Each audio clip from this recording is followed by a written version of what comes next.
Hello, everybody. This is Nick Totero, Professor of Information Technologies and Computer Science, Lakeland Community College. Let's talk about social engineering. There is still one significant weak link in all of our cybersecurity chain, and that's the human being, right? It is the human being that's interacting with the technology. It is the human being that's interacting with other people. It is the human being that's interacting with the physical property. So attackers know by going after the human being, the person, the user, that is the easiest road or easiest vector for attack, and that is done through social engineering. Now, if we're going any further, we've all used social engineering in the past. It's not all negative. Unfortunately, it's been kind of clumped into cybersecurity and attackers and stuff like that. But fundamentally, social engineering is just getting somebody to do something. Right? Now, in a negative sense, we're getting somebody to do something that has negative consequences. In other things, we're getting people to do something that we may require, or maybe something nice for them to do. So we've all done it. And it's just one of those things. So as you look at this stuff, as you investigate social engineering and the different techniques, understand this has been going on forever. It's just with cybersecurity, it's raised to a different level. Now, most social engineering classifications can fall into a couple categories. I'm going to keep things really simple here. We obviously have some kind of physical interaction. If any time we're made to feel uncomfortable or we're doing something that maybe we're not really supposed to do, that is some form of negative social engineering. And for the remainder of the video, we're really just going to talk about the negative aspects of social engineering. But we may see this where we do something courteous to an individual. I think sometimes we're what do they call it, gatekeeping, where we walk through a door and somebody just walks right behind us. Maybe when we walk through that door, we had to give it an access code, and maybe we just don't feel right asking that person, why are you walking? Why aren't you giving your access code? Well, that is a form of a social engineering attack. A few years ago, many years ago, I was at a restaurant and I was walking in there. I was escorting somebody to a restaurant, and an individual came up to me, a car, he had kids in the car, and said his car ran out of gas. Can I loan him $5? And he promised that he would send me the $5 in the mail. I just gave him my name, and so I gave him my business card. I gave him $5. I felt guilty. Fast forward Monday at work, and I was telling the story, and one of my colleagues goes, he's there every weekend. This is like a little con that he does. He's playing upon a sympathy. He's playing upon a sympathy that, here we go. So, we have that physical base. We have the social base in which the individual is going after some kind of emotion. Again, there may be a guilt, or maybe you're trying to feel good, or maybe you're trying to impress somebody. And then finally, we get into what we deal with here is more the technical base, how they incur into an attack, into a system, whatever it may be, based upon some kind of technical exploit. Now, I don't remember all these things, so I'm going to read straight from a textbook about the different types of social attacks and just kind of expand upon it. And then finally, I'm going to bring up a recent phishing attack, and phishing is a social engineering attack. And we're going to break it down and not just look at it and say this was obvious, but where the social engineering came into play. What aspects were they going after that potentially would cause somebody to initiate a response? So first of all, we have authority. Very common approach in a lot of social engineering attacks, where they're sending or they're attacking based upon some kind of authority. You get a phone call from a immediate supervisor or the president of the organization, or somebody who has authority over you, or not just authority, but maybe an importance over you. It could be coming from a institution, a bank, a website, something that you have an established relationship with, but and you respect them, or you do something. So if they ask you to do something, there's a good chance that you would do it. For example, if it's coming from like Amazon.com, your account has been breached. Well, Amazon may be concerned for me. That might be a level of authority. Scarcity and urgency. You have a short amount of time. Now, this is another very common approach, and these are all mixed together, but the very common approach, you have a short amount of time to interact. Your account has been hacked. Contact us as soon as possible, and we need to relieve this before more bad things happen. And we see this quite often in scamming emails where your account has been hacked. Please verify before more money is released. Now, I think most of us understand that if your credit card has suspicious activities, they're going to contact you, but they also suspend that credit card, right? For until they get back to you. So it's not like you better do something before we start releasing more money. Social proof. You're not quite sure how to interact here. Sorry for that long dramatic pause, but you're not quite sure how to interact in a particular situation. Maybe it's a situation where you're provided some kind of sorry about that, I was coughing. But you're in a particular social situation where you're not quite sure how to interact. This happens a lot. Say you are going to a place or a restaurant. We'll use a restaurant as an example, and you've never been there before.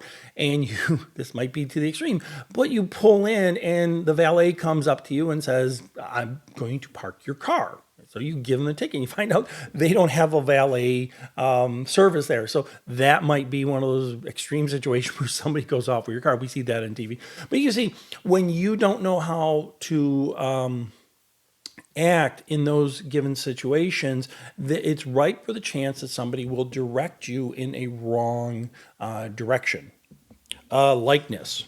You like the individual. You like the organization. You have confidence in what they're trying to say. This is very common, and we're seeing more and more of these likeness type social engineering attacks, especially in situations where maybe somebody is far away from you. You have a son or a daughter or a family member that is away to college. And we're seeing more, especially with some of this AI technology, where that people are getting phone calls saying, "Mom, Dad, Grandma, I'm in jail. Could you wire me money, Venmo me money, so I can post bond?"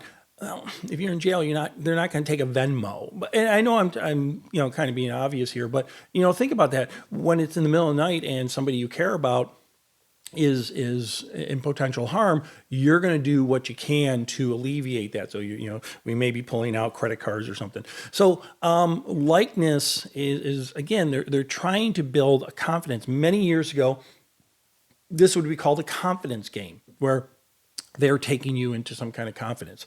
Finally, fear. If you don't do this, if you do not do this activity, something bad's going to happen to you or to somebody else. Now, this is not a ransomware attack or anything like that. This, again, is some kind of social interaction where it could be, if you do not choose door A, right? If you don't do these particular task, if you don't respond to this email, more bad things will happen. Not threatening, okay? This is not, that's a different animal altogether, but not threatening. Could be you get an email that says, your account has been hacked. If you don't shut that down right now, more money will be withdrawn. If you don't contact us immediately, more money will be withdrawn. We're trying to stop it. We're trying to, but we need your approach.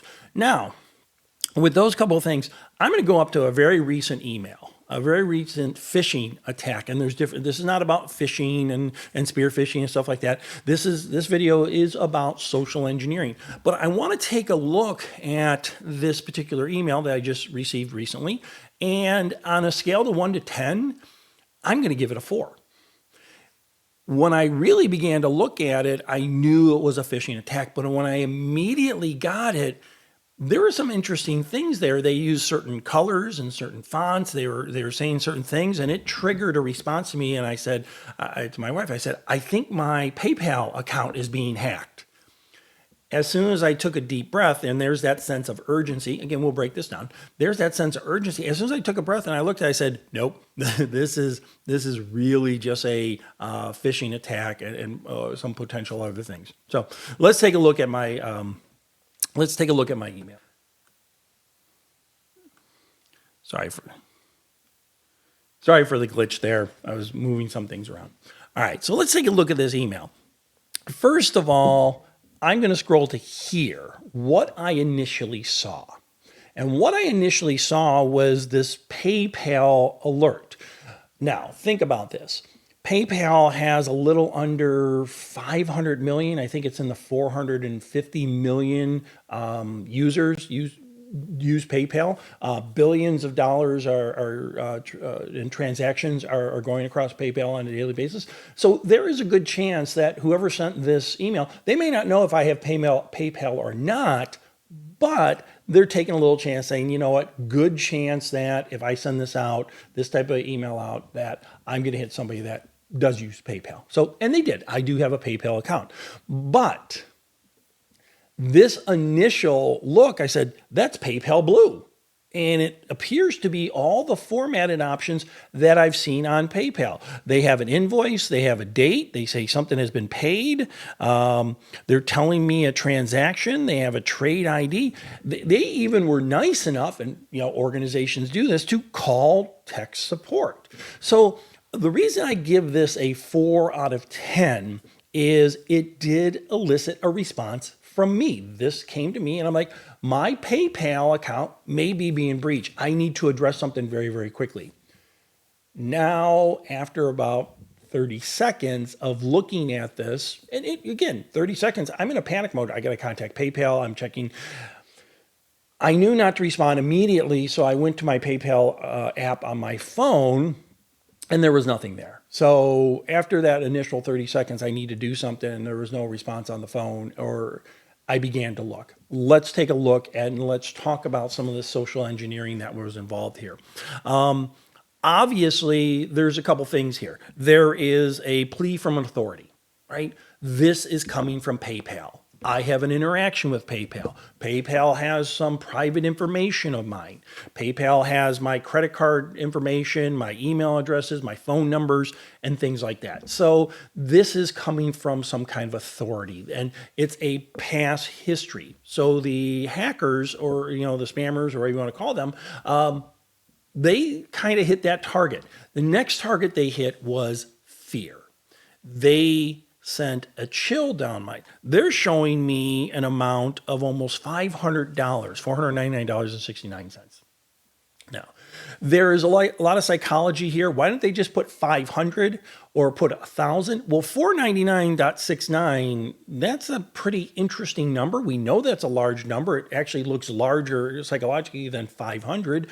And it's a believable number. And it's also a number, if you think about it, that most individuals, that would inflict some kind of discomfort if it was true. If $499.69 was stolen from you, that would inflict some kind of physical or financial discomfort. So that is something. If it was $20, you might slow things down. So they came up with a very interesting amount that elicit or triggered the response. Also, they gave an ID here. So I don't know what PayPal IDs may look like, but that looks like a legitimate ID. And they were nice enough, again, to give me a phone number. But if we begin to start diving into this, and that 35 seconds, the first 30 seconds, I'm like, I think my PayPal account. After that, we'll start at 35 seconds. I noticed something immediately.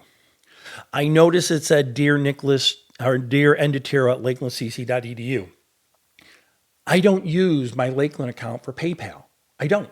I use another account. I use one of my other private accounts. Actually, I use an account that I only use for PayPal. So I don't use my Lakeland email for non-Lakeland things. So that was a bit of a surprise. And then up here, who sent me this? And it came from hannahspringer23@gmail.com. Why would PayPal send a email from an individual? The individual, they would have their own account. So theirs were that 36 seconds, almost 40 seconds after the initial thing. I said, no, this is obviously spam. This is obviously some kind of spear phishing attack and stuff. Then I began to look at other things. So let's break down some things. One, they're coming from authority, all right? Two, they're coming from likeness, where I like PayPal. I trust PayPal. They're a tried and true organization. Okay. Urgency. You need to address this as soon as possible because money is leaving your account and you're going to be responsible. And there also kind of goes into fear, right? You're losing money, Nick. You need to do something. Now, let's just break this down a little bit more. Now, this isn't so much of the social engineering, but just kind of show you for some of these email attacks, some things to look for. Something I noticed here. All right. Now I'm going to break it down a little forensically and not go into cybersecurity and not go into social engineering too much, but break this down forensically. This is not text. This is an image, right? This is an image, which means they can, and in this image, after deer ended tiro at Lakeland CC. Everything below there is an image, which means they made an image and they're sending this to a whole bunch of people, right? In this image, there is nothing specific associated with me, right? So they're using this image over and over and over again. So a little bit of spamming technology. It is also telling me that there's a good chance, not 100% sure on this, that this is foreign based, that is coming from offshore. And the reason I can kind of hint towards that is whoever created this image used the date of 14/03/2023. The United States uses in dates, we use month, date, year. Most other countries use day, month, year. So here we have day, month, year versus month. So that kind of tells me this is probably not coming from the United States. Going back to here, why is PayPal coming from Gmail? Obviously, but something even more important than that. Gmail is a legitimate site. I cannot block Gmail without adversely affecting my email system, right? The Gmail domain, if I block it, I will get nothing from Gmail. So that's one reason. The other reason they're using Gmail is because it does go around filters, right? It has the potential of going around filters as long as there's not a virus or an obvious malware here. Now, there could be, and I'm very careful about what I'm doing here, but as long as there's not an obvious malware virus, Gmail's not going to pick this up. And most of our filters in our clients won't pick this up. They're just going to think it's a standard Gmail account. A username of Hannah Springers, there's a good chance I know a Hannah somewhere, right? So you can see there was some effort put into this, but not a great deal of effort. Other interesting things is they were nice enough to give phone numbers. Okay, so sometimes we're lazy. Let's be really honest. That's another form of social engineering, that whole time constraint. Sometimes we're lazy, right? And we say, give us a call as quickly as possible. Here's my phone number, right? Again, another form of a social engineering attack. They're taking that time. They're being courteous towards you, and they're removing time. There's such a sense of urgency. Call this number. Well, looking at that number, it's not by doing some investigation, by going to PayPal, that's not the PayPal contact number. So, but it sure looks like it, right? So again, I'm going to give this, I'm going to give it a 4 out of 10. Social engineering wise, it hit a lot of marks. What do we have here? Authority, scarcity, likeness, fear. It is technology base. There's some social exploitation going on here. They're reaching towards my emotions that if I don't do something, I could be financially harmed. So a lot of social engineering was put into this. Let's wrap some things up.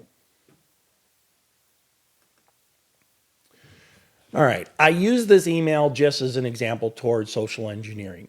Social engineering has been happening forever. We all use it. If we want somebody or we need somebody to do something, we often provide them information or some kind of context in which we are steering them into a certain direction. If you're a parent, we do that all the time.